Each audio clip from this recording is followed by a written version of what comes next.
Friends, जब हमारा वजन बढ़ना शुरू होता है ना, तो सबसे पहले हमारा पेट निकल के बाहर आता है। और जब हम वजन घटाना शुरू करते हैं तो पूरे शरीर से वजन घट जाता है, लेकिन पेट बाहर रह जाता है। पेट को जाने में सबसे ज़्यादा टाइम लगता है और आपको सबसे ज़्यादा इसके लिए मेहनत भी करनी पड़ती है। तो मेरे चैनल पे काफ़ी सारे वीडियोस अवेलेबल हैं, जिसमें मैंने आपको डाइट प्लान भी बताया हुआ है और साथ में मैंने आपको एक्सरसाइज भी बताई हुई हैं, जो कि आपको बेली फैट के लिए करनी है। लेकिन अगर आप कोई भी स्ट्रिक्ट डाइट प्लान फॉलो नहीं कर पाते हैं, रेगुलर बेसिस पे एक्सरसाइज नहीं कर पाते हैं, तो आज जो मैं आपको एक छोटा सा नुस्खा बताने वाली हूँ, इसको आप ट्राई ज़रूर करना। ये आपका बेली फैट कम करने में आपको काफ़ी हेल्प करेगा। इसके लिए हम टोटल 5 इंग्रेडिएंट का इस्तेमाल करेंगे। कौन कौन से इंग्रेडिएंट हैं, कितनी कितनी मात्रा में इस्तेमाल करने हैं, किस तरीके से आपको इसको लेना है, सारी चीज़ें मैं आपको आगे बताऊँगी। उससे पहले ये जानना बहुत ज़रूरी है कि आपका जो बेली फैट है वो क्यों बढ़ता है। अगर आपको गैस की प्रॉब्लम रहती है, कब्ज़ की प्रॉब्लम रहती है, ब्लॉटिंग की प्रॉब्लम रहती है, तो आप मान के चलिए कि आपका बेली फैट कम होने में आपको काफ़ी ज़्यादा टाइम लगेगा। ठीक है, तो क्या करना है, आपको 2-3 छोटी छोटी चीज़ों का ध्यान रखना है। पहली चीज़, अगर आप सुबह सुबह खाली पेट चाय पीते हैं तो उसको प्लीज़ आप अवॉइड कीजिए, क्योंकि जब तक आप सुबह सुबह खाली पेट चाय पीते रहेंगे तब तक आपको गैस और ब्लॉटिंग की प्रॉब्लम होती रहेगी। तो आप चाय पीना, एटलीस्ट सुबह सुबह वाली चाय पीना तो कम से कम बंद कर ही दीजिए। अगर आपको चाय पीनी ही है तो आप अपने ब्रेकफास्ट के साथ में ले सकते हो या ब्रेकफास्ट के आप बाद ले सकते हो। सुबह खाली पेट वाली चाय, और रात को कई लोगों को आदत होती है कि डिनर के बाद वो लोग चाय लेते हैं, तो ये दोनों ही चाय आपको बंद करनी होंगी, तभी आपको गैस में थोड़ा सा आराम मिलेगा। साथ में जो नुस्खा मैं आपको बताने वाली हूँ ये आपको फॉलो करना है। और सबसे अच्छी बात ये है कि इसको बनाने के लिए आपको मार्केट जाने की बिल्कुल ज़रूरत नहीं है। सारा सामान आपके किचन में आराम से आपको मिल जाएगा। विदिन 5 मिनट आपका ये पाउडर बनके तैयार हो जाएगा। बस एक चीज़ का ध्यान रखना, ज़्यादातर लोग क्या करते हैं ना, वीडियो को स्किप करके देखते जाते हैं। तो भाई देखो, स्किप करके देखोगे ना तो एग्जैक्ट मेजरमेंट आपको कितना लेना है, किस तरीके से यूज़ करना है, किस चीज़ का क्या फ़ायदा है, ये चीज़ें आप नहीं समझ पाएंगे। और फिर आप कमेंट सेक्शन में बोलते हैं कि इससे कोई फ़ायदा नहीं होता। तो देखो, फ़ायदा हर चीज़ से होता है। मैंने अपने चैनल पे आज तक जितनी भी वीडियो अपलोड करी है, कोई भी वीडियो ऐसी फालतू वीडियो नहीं है जिसको आप ये बोलो कि ये फालतू है या इसका कोई फ़ायदा नहीं है, इसका कोई लॉजिक नहीं है। मैं एक सर्टिफाइड डाइटिशियन हूँ, मुझे बहुत अच्छे से पता है कि आपके शरीर को कब किस चीज़ की ज़रूरत है। आज जो मैंने उसको आपके साथ में शेयर करने वाली हूँ, इसको हर उम्र के लोग ले सकते हैं। बस आपको अमाउंट का ध्यान रखना है कि कितने अमाउंट में आपको क्या लेना है। ठीक है, चलिए बिना देर के किचन में चलते हैं और देखते हैं कि इसको हमको कैसे प्रिपेयर करने हैं, कितनी अमाउंट में लेना है, कितना खाना है, कब खाना है। ठीक है, तो चलिए किचन में चलते हैं। तो फ्रेंड्स, हम आ गए हैं किचन में। सबसे पहले हम देखेंगे हमें किन किन चीज़ों की ज़रूरत पड़ेगी। तो सबसे पहली चीज़ जो हमें चाहिए दैट इज़ सौंफ। ये जो हरी सौंफ होती है ना, हम सबके किचन में आपको सबसे पहले ये चाहिए। हरी सौंफ जो होती है vitamin C, vitamin A, vitamin K, calcium, magnesium, zinc, potassium, selenium और आयरन, इन सब में भरपूर होती है। साथ ही साथ ये फाइबर का बहुत अच्छा सोर्स है। सिर्फ 100 ग्राम फाइबर में आपको 39.8 ग्राम फाइबर मिलता है और इसमें कैलोरीज बहुत कम होती है। सिर्फ 100 ग्राम अगर आप ये सौंफ लेते हैं तो 345 कैलोरीज होती है। साथ ही साथ ये विटामिन सी का बहुत अच्छा सोर्स है। 100 ग्राम सौंफ में आपको 21 मिलीग्राम तक विटामिन सी मिल जाता है। ये आपको कितना यूज़ करना है ये मैं आपको आगे बताऊंगी। पहले हम सारे इंग्रेडिएंट को देख लेते हैं। ठीक है, तो सौंफ के बाद जो दूसरी चीज़ हमें चाहिए दैट इज़ क्यूमिन, यानी कि ज़ीरा। ज़ीरा तो हम सबके घर में होता ही है, सबके किचन में रोज़ाना इस्तेमाल होता है।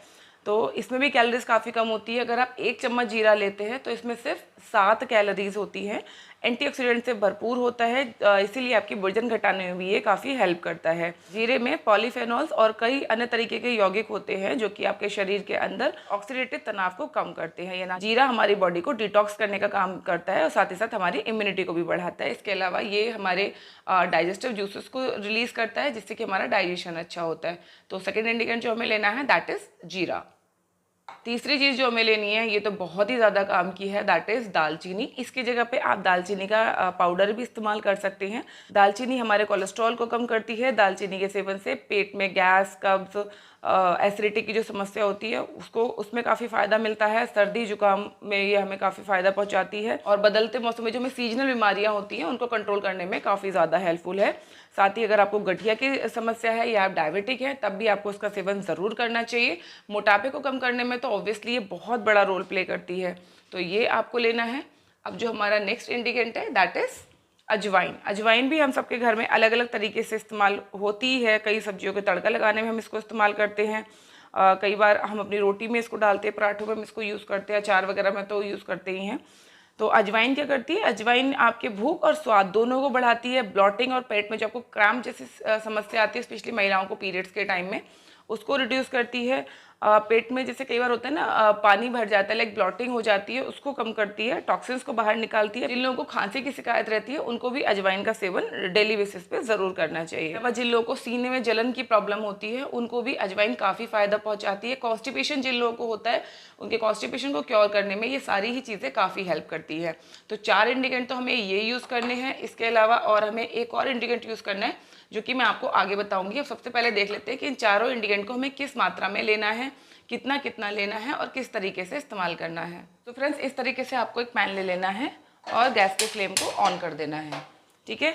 अब सबसे पहले हम इसमें लेंगे सौंफ। तो सौंफ आपको कितना लेना है, आपको इस तरीके से, ये जो हमारी खाने वाली चम्मच है ना जिससे हम खाना खाते हैं, इससे आपको 2 चम्मच ये सौंफ लेनी है। ठीक है। गैस का फ्लेम आप कम ही रखिए अभी। इसके बाद ज़ीरा। तो ज़ीरा हमें कितना लेना है, ज़ीरा भी हमें इस तरीके से 2 चम्मच ही लेना है। ये हो गया। दालचीनी। दालचीनी देखिए, अगर आपके पास पाउडर है तो आप पाउडर ले सकते हैं, पाउडर नहीं है जैसे मेरे पास तो दालचीनी ही है तो आपको ये लेना है। दालचीनी आपको 1 चम्मच लेना है। ठीक है। पाउडर है तो भी आप 1 चम्मच लीजिए और अगर इस तरह से दालचीनी है तो वो भी आप लगभग 1 चम्मच लीजिए। ठीक है। इनको थोड़ा सा चला लीजिए कहीं ऐसा ना हो नीचे सौंफ जल जाए। ठीक है। नेक्स्ट है इसमें अजवाइन। तो अजवाइन लेनी है आपको 1 चम्मच। ठीक है। क्योंकि अजवाइन बहुत ज़्यादा गर्म होती है तो ज़्यादा अगर आप इसका सेवन करेंगे तो ये नुकसान भी दे सकती है।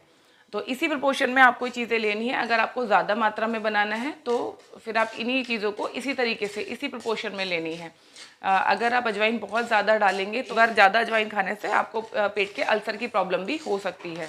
बाकी तो आपको पता ही है कि अति तो हर चीज़ की बुरी होती है, तो हर चीज़ का एक सही प्रपोर्शन होना बहुत ज़रूरी है। अब गैस के फ्लेम को मीडियम करेंगे और हल्की आंच पे इन सबको अच्छे से भून लेंगे। सारी चीज़ों को अच्छे से भूनने में करीब 1 से 1.5 मिनट लगेगा।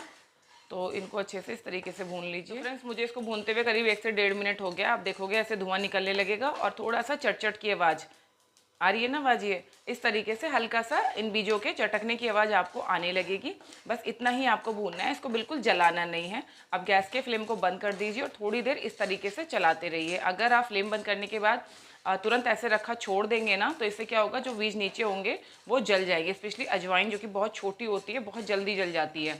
तो इसलिए इसको फ्लेम को बंद करने के बाद भी थोड़ा सा आपको इस तरीके से इनको एक बार हिला देना है ऐसे। ठीक है। अब इनको आपको पूरी तरीके से ठंडा करने की ज़रूरत नहीं है। हमारा जो नेक्स्ट इंग्रेडिएंट है ना वो हम सबसे लास्ट में इसमें ऐड करेंगे। तो अभी इन सारी चीज़ों को हम मिक्सर जार में कर लेंगे। ये देखिए फ्रेंड्स, मैंने सारी चीज़ें जार में कर ली हैं। आपको इनको बिल्कुल ठंडा नहीं होने देना है, थोड़ा सा गर्म ही रखिए। अगर आप इनको पीसेंगे तो ये बहुत अच्छे से ग्राइंड हो जाएगा, एकदम पाउडर बन जाएगा। अगर आप इनको ठंडा कर लेंगे तो शायद ही उतना अच्छे से ग्राइंड ना हो पाए। तो अभी हम इसको ग्राइंड करेंगे और इसका बिल्कुल पाउडर बना लेंगे। देखिए फ्रेंड्स, तो ये एक फाइन पाउडर बन के तैयार हो गया है। अब हम देखेंगे कि इसको हमें किस तरीके से यूज़ करना है और हमारा 5वां इंग्रेडिएंट क्या है। सो फ्रेंड्स, ये देखिए बिल्कुल फाइन पाउडर बन के तैयार है। मैंने इसको एक कप में ले लिया है और अब इसमें हम मिलाएंगे हमारा अगला इंग्रेडिएंट जो कि है काला नमक। ठीक है। काला नमक इसके टेस्ट को भी इन्हांस करेगा और इसकी वैल्यू को भी बढ़ाएगा, क्योंकि काला नमक भी हमारे पेट को साफ़ करने में काफ़ी हेल्पफुल होता है और पेट के जुड़ी जो भी समस्याएं हैं वो भी दूर होती है। अगर आप इसको चाहें तो काले नमक को अवॉइड भी कर सकते हैं, कम्प्लीटली ऑप्शनल है, लेकिन हाँ इसको मिलाना आपके लिए फ़ायदेमंद ज़रूर होगा। जिन लोगों को हाई बीपी की प्रॉब्लम है वो इसको अवॉइड कर सकते हैं।